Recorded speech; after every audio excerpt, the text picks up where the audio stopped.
Hi guys, thanks very much for taking the time to chat with me today. Hello. Hi. Yeah. So I loved Storm Rider. It was just so nice to see something fresh and new these days. I just loved seeing this whole world created. Now, I believe the concept came from sort of a shared fascination with myth. And just for basically all of you or any of you, how did it all come together in putting the story together?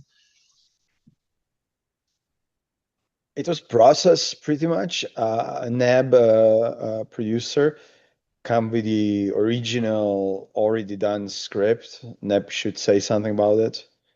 Yeah, we had a script about the immigrant coming from Croatia and making his American dream, selling his grandfather's fig jam recipe. You see a lot of figs are in the film. Mhm. Fig Island, the element comes from the fig tree. And that script was awesome. It's just I said to Dom, "Hey, I have this script. What should we do?" And then we brought in Zoran, and then all three of us were working on this script to see how can we make it more commercial. How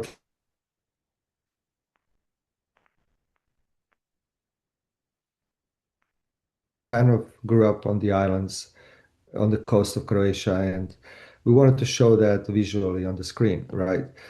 Uh, but the guys brought in a lot of additional elements.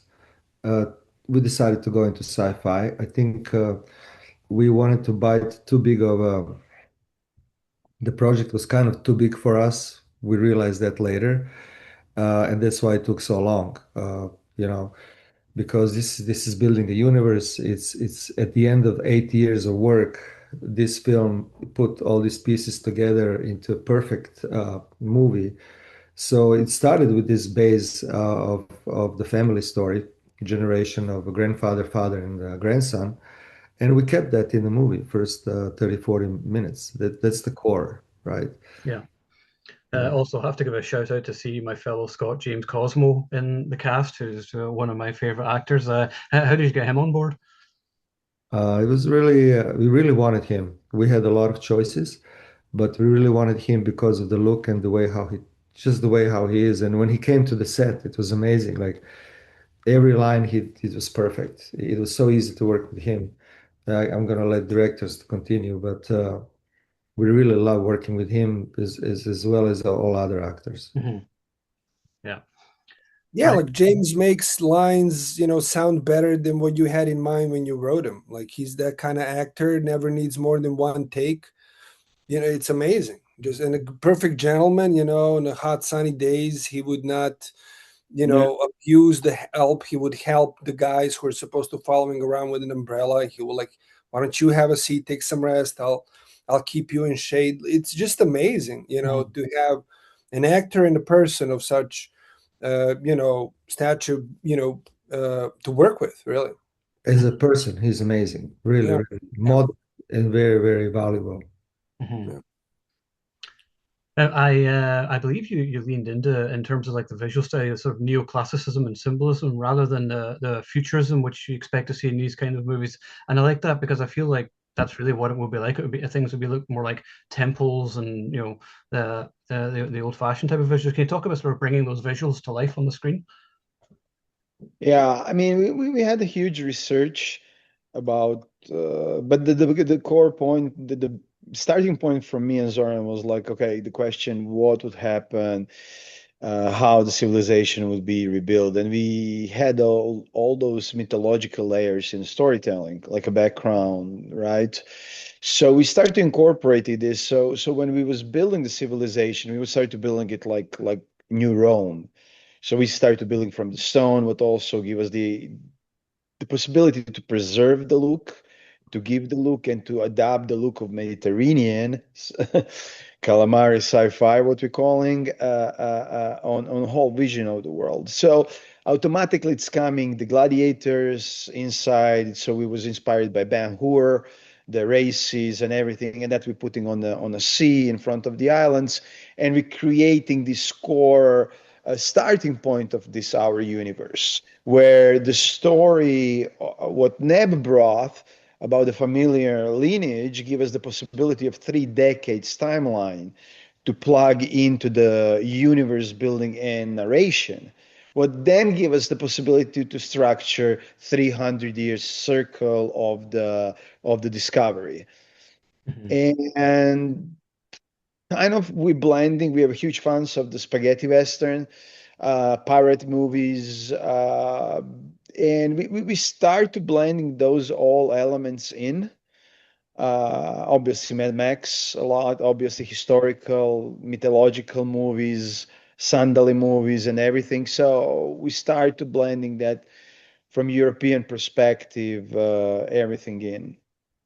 And what Neb was saying on the family values in the film, I think one of the core story spines is the, kind of the sins of our fathers. Do they become our own, and can we break the family cycle and kind of, can a person make a choice to do the right thing regardless of how far they've gone down the wrong path? So it's also a story of redemption, but of family unity, that family chain really that it's possible, Yeah. Well, another aspect I loved to match the visuals was the music score. I love music scores, and I love whenever there's big choral moments in it. How did you create the right musical sound to match the film? Well, it was like we had, it was, just music is tricky because in the picture it accepts it or it spits it out. It doesn't invite it in. But at the same time, we didn't want this film to sound like any other film. We wanted to be bold in the type of music, just as we were bold in the visuals and the choices we made in production design and costumes and colors, and even the camera, right?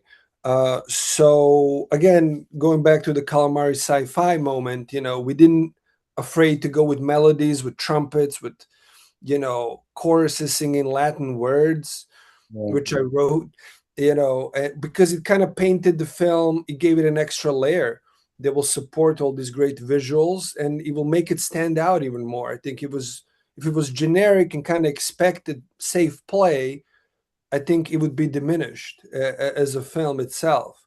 But because we went brave and mixed electronic with classical, I think it made it more crazy, which I think it's good. Oh, for sure. Yeah. Domagoj, do you have anything to add to that? No, yeah, I mean, it was the working with the actors was really interesting. With Marco and with Gilas, the Tyrus character was pretty much we give it the base for it. We create the character villain, but I think that the actors brought the last part that was shaped completely the character into what they are. And yeah, a lot of the boat shooting that was kind of the challenging. That's like we find ourselves a few times in the real storm, real boats, military boats, but adventure all overall, underwater shooting, isolated islands, locations that you can approach, um, crew that escaping from snakes, and Yeah, it's funny you mentioned the boats because that was actually going to be my next question. I love the design of the boats, and you could tell they were real. Was it important to do sort of as much in camera as possible? yeah, I think so. We went really to shoot on the water because we had this idea. First, we used technology that is adapted on a chopper on helicopters, news helicopters. So we put that on the boats that give us a kind of the mobility rigged on the boats, and we had idea that we want to shoot on the water. All of three of us, we love boats. We racing boats. We grow up on the boats, so it was kind of part of DNA and how we want to do it. But then we also added elements, obviously, on the CG. This is why they feel also real, and you see the difference sometimes CG real because physics are really difficult to produce on water and mimic them CG. Really, yeah. Yeah, I know for sure. So how do you split up whenever you go a couple of directors? Who decides who shoots what, and does it make things a lot easier? But we shoot together. We shoot together, and that's make the process much more faster. There was periods that I was shooting by myself something. There was periods that Zoran was shooting by himself something, but pretty much we know what we will do. The cinema language is the same. We know which lenses we like. We know which moves we like. It's really much more collaboration in bringing this all together, whole this vision, whole universe, because it's building of the universe of IP. It's not just the movie. Mhm. So yeah, it's much more easier in collaboration like that, tackle the project. Mhm.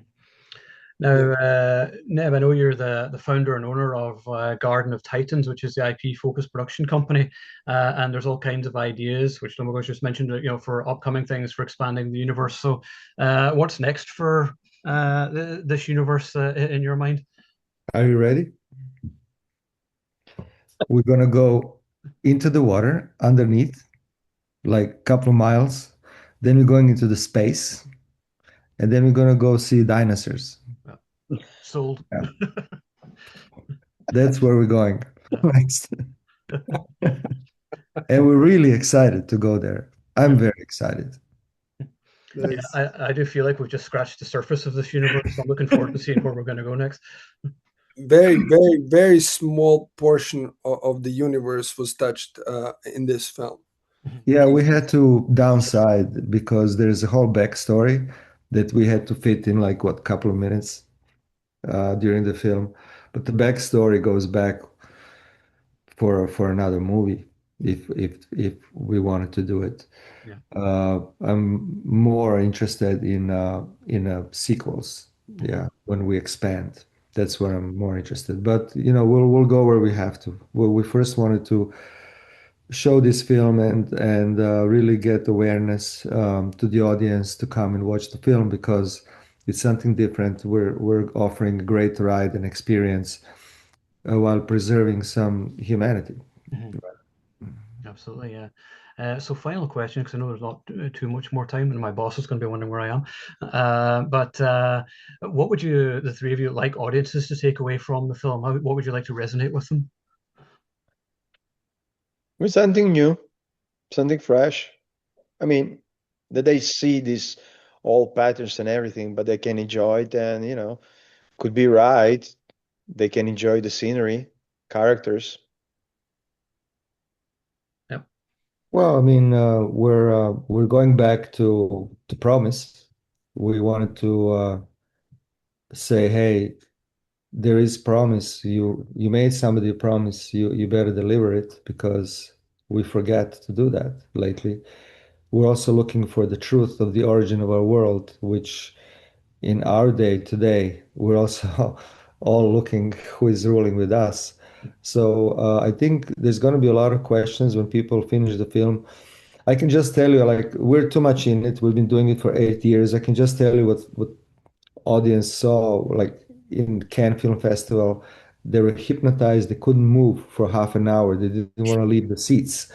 That's what I saw. Mhm. They were like, "Hey, where is next? What's next? Is it finished?" I wish the audience takeaway after the film is that their next summer trip they book Croatia and islands, and remember the film when they're enjoying the beautiful Adriatic coast and the water. Mhm. We can provide the boats. Yeah. Definitely be there with the boats. All right. Well, that sounds good. Thank you very much, guys, for taking the time to chat with me, and all the best with the film. And look forward to talking to you for part two. Okay, thank you. Thank All right. you. Thanks so much. Take care. Bye. Bye.